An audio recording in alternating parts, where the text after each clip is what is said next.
Welcome to The Explainer. Today we're diving into something that's going to completely flip how you think about the classic Hollywood heart attack. You know the one, right? The dramatic clutching of the chest, the left arm going numb, suddenly collapsing to the floor. And while that's exactly what the movies show us, the reality, especially for adults over 60, is actually a lot more subtle. The absolute most dangerous cardiovascular threats out there are the silent ones. They sneak up and develop gradually while you sleep, giving you zero warning and literally no time to call for help. So let's just dive right in and uncover the 5 hidden nocturnal traps that might actually be putting your heart at risk tonight. We're anchoring this entire explainer in the profound, real-world insights of Dr. William, a surgeon who has spent over 2 decades in the operating room. Honestly, it's pretty awe-inspiring when you stop and think about it. This man has quite literally held beating hearts in his hands. And over those 20 years, he's watched the exact same tragic, totally preventable patterns repeat themselves in his patients over and over again. We're talking about folks who had absolutely no idea what they were doing to their own bodies every single night. The cardiac events that actually send people rushing to his operating table in the early morning hours, they are almost always triggered by totally ordinary, completely unremarkable evening habits. So let me ask you, what time did you eat dinner last night? And, what was actually on your plate? If you're anything like me, maybe it was a bit later than you originally intended, maybe with a quick side of fries. Seems innocent enough, doesn't it? But the answer to that question matters enormously. Decisions that feel totally routine, like when you eat, what time you take your daily medication, or even just how you set your bedroom thermostat, are quietly loading the gun for cardiac events while you're fast asleep. To really understand why these everyday habits are so dangerous, we first need to look at exactly how your body changes as you age. Okay, so here's an absolutely critical concept we need to get straight. Your cardiovascular system doesn't just switch off when your head hits the pillow, it shifts gears. During the daytime, your heart is highly adaptable. It's got these great backup mechanisms to compensate for stress. But it turns out at night, especially after you cross that age 60 milestone, those protective mechanisms essentially just go offline. Your blood vessels become a bit stiffer, and your body starts operating on what Dr. William calls a skeleton crew. And that right there is exactly why those quiet hours between midnight and 6 a.m. carry the absolute highest risk of heart attack and stroke for older adults. Your margin correct error just shrinks drastically. Which brings us right to our first major hazard, the dinner trap. A lot of us, usually driven by super busy schedules or just lifelong habits, end up eating these full, heavy meals, pasta, red meats, fried foods, at 8 or 9 o'clock at night. But here's the catch. Eating a heavy meal that late directly conflicts with your heart's basic biological need to wind down and reset. Instead of resting, your heart is abruptly forced into this all-hands emergency mode just to handle digestion. Let's look at the severe internal strain this actually causes. When you eat a big meal that late, your digestive system suddenly demands a massive increase in blood flow. This literally forces your heart to pump harder, which raises your blood pressure. And then, within just 2 to 4 hours, your triglycerides, which are the fats in your blood, spike sharply. Now, just take a second to imagine forcing your body to manage all of this heavy lifting while you are lying completely flat in a bed trying to sleep. The competing demands of intense digestion and nighttime recovery place just an incredible burden on stiffened arteries, skyrocketing your risk of acid reflux and, much worse, serious cardiovascular events. That actually brings us to our second hidden trap, which is intimately tied to your blood pressure. Normally, our blood pressure is supposed to drop by about 10 to 20% at night, but for a really significant number of people over 60, this just doesn't happen. They experience something called nocturnal hypertension. And this is incredibly dangerous because while you're asleep, your arterial walls are just not prepared for sudden pressure surges. A blood pressure spike at 3 a.m. affects your arteries very, very differently than a spike at 3 p.m. It is highly capable of rupturing a vulnerable plaque and forming a deadly clot right there on the spot. And that leads us perfectly into the medication trap. More than 60% of people in this age bracket take blood pressure medication, but almost all of them take it first thing in the morning. Think about it. If you take your pills at 8 a.m., they might be completely wearing off and leaving you totally unprotected by 3 a.m., which is exactly when you need them the most. There is strong scientific evidence out there, like the chronotherapy trial, suggesting that simply adjusting your medication timing, like taking it in the evening instead, can significantly reduce your cardiovascular risk during sleep.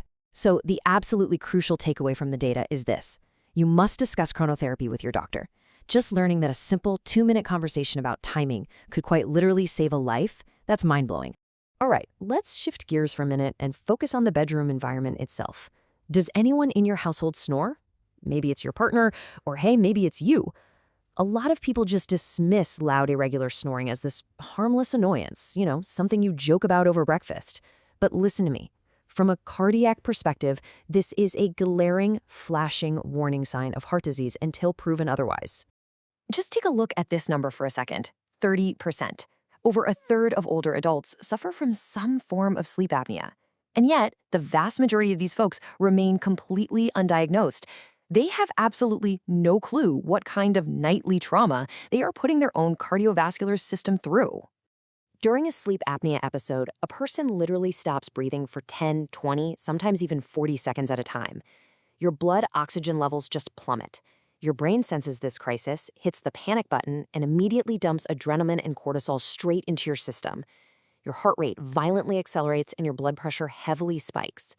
Now imagine your heart being violently jolted awake like this 30, 40, or 50 times in a single night, all while the rest of your body stays asleep. It is directly associated with a 3-fold increase in heart attack risk and really dangerous arrhythmias like atrial fibrillation. You really have to look past just the snoring. The warning signs are actually pretty subtle sometimes. Are you waking up with these dull morning headaches? Do you feel chronic exhaustion even after you've been in bed for a solid 8 hours? What about frequent trips to the bathroom at night or waking up with a severely dry mouth and a choking sensation? If any of this sounds familiar to you, getting evaluated for a CPAP device is absolutely not optional, it's essential. Using a CPAP provides enormous protection, measurably lowering your blood pressure and cardiovascular risk. Now, speaking of waking up to use the bathroom, that leads us perfectly into habit number 4, the dehydration trap. It makes perfect logical sense to stop drinking water in the late afternoon or evening so you don't have to navigate a dark hallway at 2 a.m. and stub your toe, right? We have all been there. But this logic is actually a fatal trap. Going to bed dehydrated makes your blood more viscous. Thicker blood moves really slowly through those narrowed, stiffened arteries we talked about. Combine that fixed, slow-moving blood with a naturally slower nighttime heart rate and zero physical movement, and you've just created the absolute perfect recipe for a dangerous blood clot. Fortunately, the fix for this one is incredibly simple and actionable right away. First, drink exactly 1 glass, about 8 ounces of water right before you go to bed. We're not talking about a gallon here, just enough to prevent your blood from becoming dangerously thick. Second, keep another glass right there on your bedside table. If you wake up at 2 a.m. feeling thirsty, just drink it. Your body is literally telling you what your heart needs. You absolutely do not have to sacrifice your cardiovascular health just to avoid a quick trip to the restroom. Okay, we made it to our 5th and final trap, and this one involves the thermostat. We usually only ever think about bedroom temperature in terms of our own personal comfort, but your heart cares deeply about how hot or cold the room actually is. If the room is too warm, say above 72 degrees Fahrenheit, your body has to work all night long just to release heat. Your blood vessels dilate, your heart rate stays elevated, and you sweat, which actually worsens that dehydration trap we just talked about. On the flip side, if the room is too cold, your blood vessels tightly constrict to preserve your core heat, and that significantly spikes your blood pressure against those already stiff arteries. So, here are the exact parameters you need to aim for. The ideal bedroom temperature for heart health is right between 18 and 22 degrees Celsius, which is 65 to 72 degrees Fahrenheit. Staying inside this highly specific window keeps your body in what we call a thermally neutral state. That means your blood vessels remain completely relaxed, your heart rate stays nice and low and steady, and you can finally achieve the deep, restorative sleep your cardiovascular system desperately requires to repair itself. When we piece all of these amazing findings together, it creates a highly practical, totally doable blueprint for your evening. We call this the heart-safe evening routine.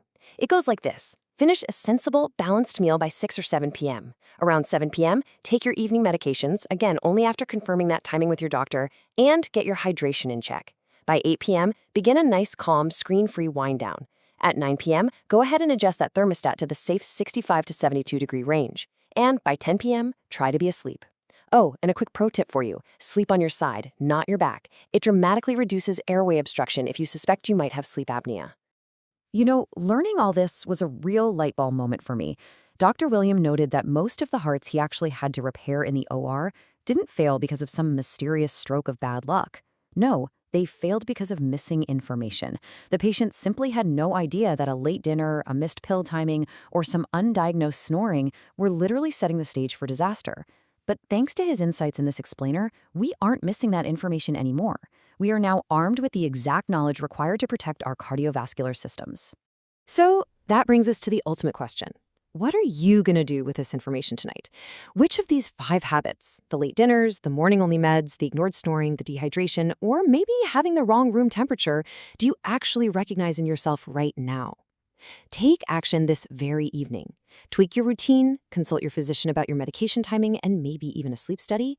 And please, for sure, share this explainer with any loved ones you have over the age of 60. Because if these 5 ordinary nighttime habits can have such a drastic hidden impact on our hearts, it really leaves you wondering what other daily routines are secretly rewriting the rules of our health.